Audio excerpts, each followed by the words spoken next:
morning, viewers. Welcome to my daily devotion titled Fresh Bread. When the common man in Israel wanted to worship the God of Israel, he first had to realize that he was a sinner. Sin prevented him from entering God's presence without a sacrifice. Without solving his problem of sin, he could not go on to worship this one and only true God of holiness. In fact, when he carried the sacrifice, preferably a lamb, everyone in that area came to know that he had sin in his life. God always loves to expose sin rather than hiding it. When the sinner saw the lamb killed and kept on the brazen altar, he was made to realize that he should have died in the place of the lamb. That is why Apostle Paul, in writing to the Romans, wrote, "The wages of sin is death." Read Romans chapter 6, verse 23. After his sin was transferred to the lamb and was killed, the sinner could now worship God in peace. In the Old Testament, the sacrifice was always dead, and it was either a clean animal or a clean bird.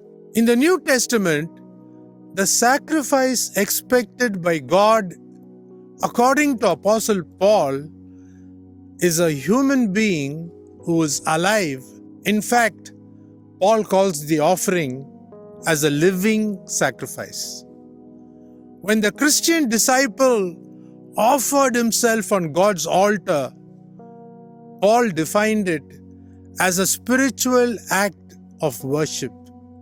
Read Romans chapter 12, verse 1 and 2.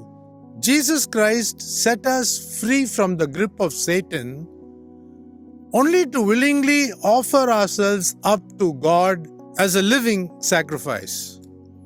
Just as the entrails of a goat or a lamb or a bird is burnt as a sacrifice, all that is hidden inside us has to be placed on the altar of God.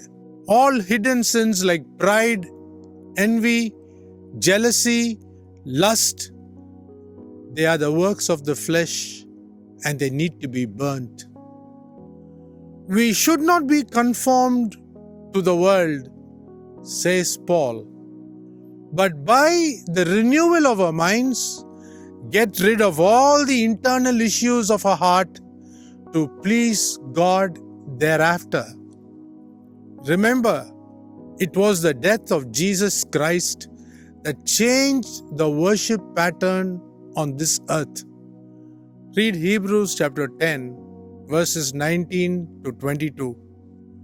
We can now enter the Holy of Holies straight away, only to offer ourselves on God's altar. Burn the entrails, that is, the hidden issues of life, so that God will be pleased with us. Think about it. Have a great day. I would like to finish off singing a beautiful worship song written by Sandra Corbett.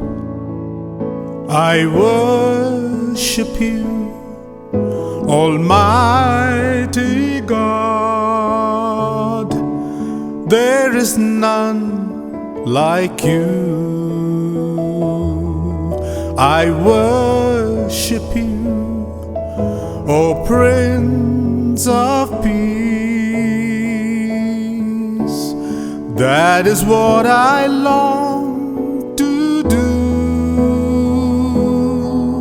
I give you praise, for you are my righteousness. I worship you, Almighty God.